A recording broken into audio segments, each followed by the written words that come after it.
Hi, everyone. This is Erica here, and I am the Media Communications Director at Criterion. Today, we are speaking with Bridgette Wilder, and we are going to be speaking about learning. So, Bridgette, could you please let me know, introduce yourself, tell me about the organization that you work in at Albany State University, and take it away, and then I will get on with the questions.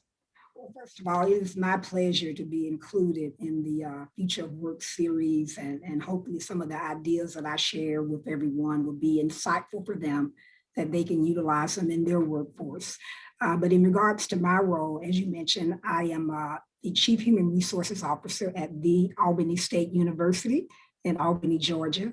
And I have the privilege of leading a team of HR professionals that I call business owners that provide specialized skills related to talent acquisition, organizational development, benefits, compliance, and employee relations.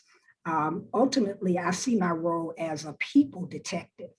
Ooh. And by that, I mean, part of what I have to do as an HR business partner is to actively listen to my customer, my stakeholder, so that I can identify their pain points and in turn recommend viable solutions that's going to address their needs. But I also got to pay attention to not only what they said, but also what they didn't say, because sometimes what they don't say helps me to determine the why behind their need, and I can provide a solution that meets their needs. Wow, interesting. And how long have you been doing this for? How long have you been with the Albany State University? Well, I've been with Albany State since December 2019, but I've been in human resources for over 20 years. Okay. Now, prior to being in HR, I actually was a software specialist because I didn't want to work with people. Oh, how ironic. And the way I transitioned, I was a software specialist at a bank, and they told me that I needed to teach the people in the bank how to use my software. And I was such a techie. I said, okay, I got to go back to school to learn how to relate to people that aren't technical. So I went and got my degree in computers, my degree in human resources, because I already had a degree in computer science. And I found out that a lot of what I did as a software specialist was transferable to HR. And eventually I landed, and I just love this field. There's so much variety. And then my skill sets as an analytical person helps me in, reviewing problems, not taking things personal, and providing viable solutions that's going to help my customer. Let's start with our first question on the topic of learning, which is what we'll be discussing today. So, how do you use technology to promote employee learning? Right. Well, at Albany State, we use what we call a intelligent learning platform. And basically, it utilizes AI, or artificial intelligence, to curate learning for our employees. And the important component is for leaders that we'll be releasing this summer. They will be able to create assignments for the employees that they can tie back to an individual development plan, and they can assign due dates, arrange the order of the content, and the content varies. It's not only workshops, but it's ebooks, it's virtual learning, videos, and that allows the different learning styles of the employee to be addressed. But employees also can identify training that they want. So I love this platform, looking forward to even releasing it further.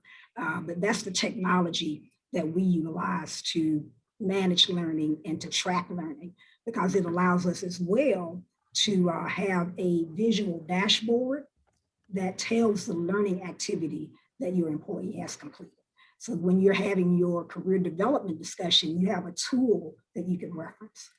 So let's go on to the next question, which is, how can learning be used as a tool to grow employees within an organization? I think the best way to grow employees through learning is sort of like trying to push them, to learning, but you got to involve what I call 3 components. 1, communication, collaboration, and execution. Communication, that as a leader, my expectation is that you're going to be learning, but also communicating the relevance of that learning to that employee in their role, because you want to always tell them what's in it for them, so that you get their buy-in. And then the collaboration piece comes in.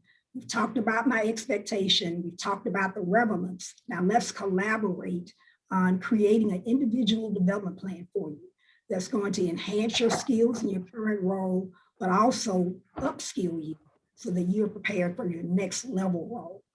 And then I call the execution piece, walking the talk.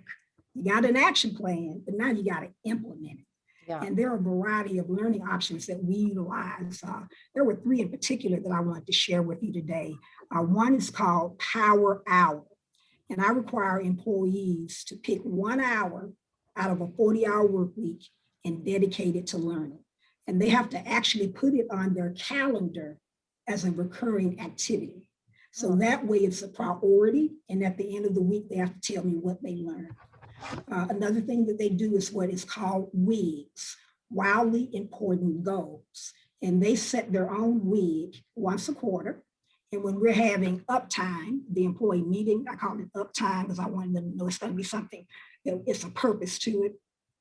We talk about the resources that are available to help them achieve that WIG, whether it be webinars, whether it's me or a mentor.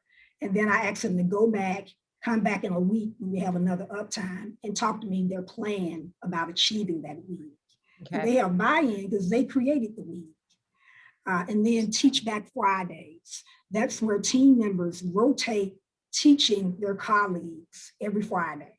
And they either teach on something that they just learned or something that they are a subject matter expert in.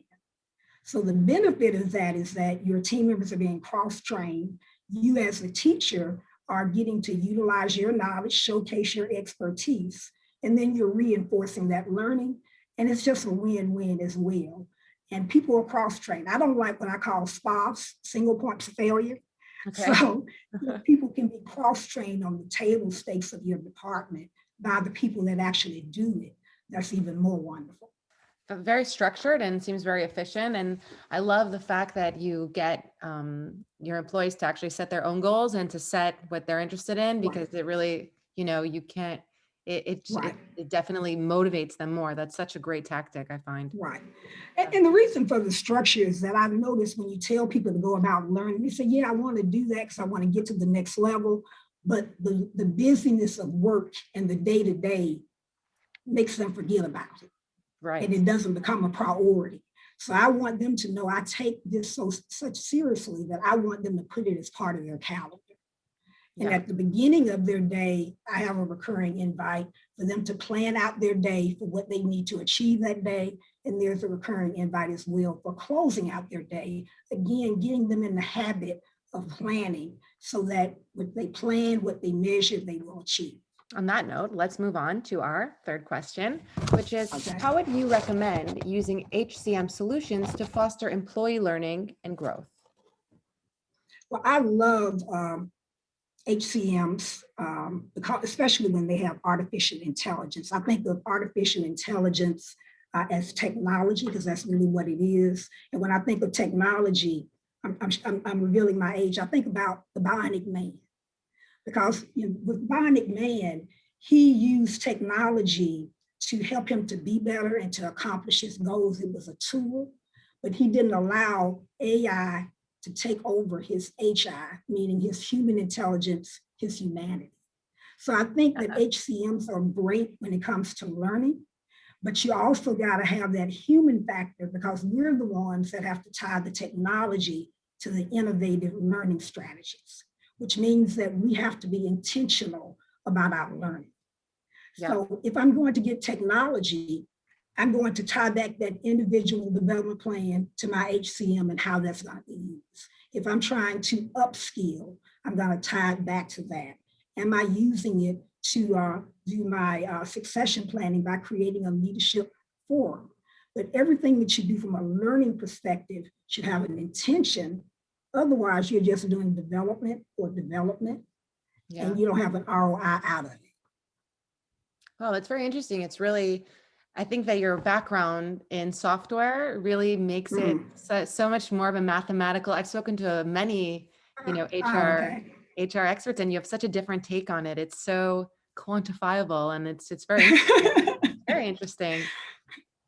Wow. Okay. So if you had any other advice, and feel free to, just throw it all at us. If you had any other advice for HR leaders, in 2021, what would it be? What can you share with us? I actually wrote down a couple things because I didn't want to Great. forget it. A couple of things that I would say first is they need to start at the top. Okay. Whenever we're getting ready to do anything in HR, it can't be viewed as an HR initiative because otherwise it's viewed as a flavor of the month. People still have that bias about us. Mhm. And plus you want to start at the top because you got to understand your customer's needs. So Yeah. you go to your customer, you find out what their needs are, help them to share with you what they've identified as the gaps in the knowledge, skills, and abilities of their teams. Mhm. Where do they want to go? So that way you have what I call the fun part, because you got a roadmap from the customer of what their needs are. So now you can curate with them learning content that's going to help. And if Okay. they feel like they led it, that it was their idea, greater buy-in plus more money for us Yeah. to do what we need to do. Okay. And one of the ways to implement that is forming a leadership development consortium, LDC. And basically what that is, it's composed of leaders from each of those areas that understand what their skill gaps are in terms of the learning. You're also going to have IT in the group. You'll have as well your training group and HR. And they get together once a quarter to come up with a leadership curriculum, a catalog of training that will be offered to employees. And that way they know what they can register for, plan out their learning. The leaders also will be taught by HR how to use that catalog in developing their employees, as well as when they have employees with performance improvement issues, how to use that catalog. But you get, again, greater buy-in when it's tied back to the business needs, whether it be strategic or operational. It's not just something that HR came up with because that's what the trend is. It's based upon your business. Very nice. Yeah. Okay. Well, thank you. Is there anything else that you have to share with us? Or, I mean, that was super Well, insightful, but I'm so interested in what you're saying. I mean, if there's anything else that you want to Yeah. share with us, Well, would love I to hear did. it. I saw, and the final organization that I found about, or I wanted to share, was a company called Dred Scott. Dred Scott is my 12-year-old son. And my son has taught me so many lessons that helped me to be a better person, a better parent, but more importantly as well, from a work perspective, a better leader. And just as he doesn't expect me to be perfect, my team doesn't expect me to be perfect. Rather, they want somebody like them, somebody that's authentic, that's human, and that's striving to be better and do better every day. And so I think that's really the takeaway for people, that we can do all we can as HR professionals, as HR leaders or organizational leaders, but we got to remember to be human. And people understand that we're going to make mistakes. We just have to acknowledge that we made the mistake. Don't repeat it. Don't impact that relationship currency. But if we're just trying to do better every day like them and don't expect perfection from them, and have them thinking, hey, I can make mistakes and it's going to be all right. I'm going to learn from it. And they see that you're modeling that as a person, they get it. And I think that's the best learning of all. Thanks for sharing that with us also. Thank you. Thank you. Wow. So that's a great place to conclude, I think, on that last point. So thank you, Bridgette, for joining us on today's Future of Work session by Criterion HCM. We appreciate you taking your time to join us, and our listeners surely learned a great deal about today's conversation. So Thank you so much for inviting me. Thank you.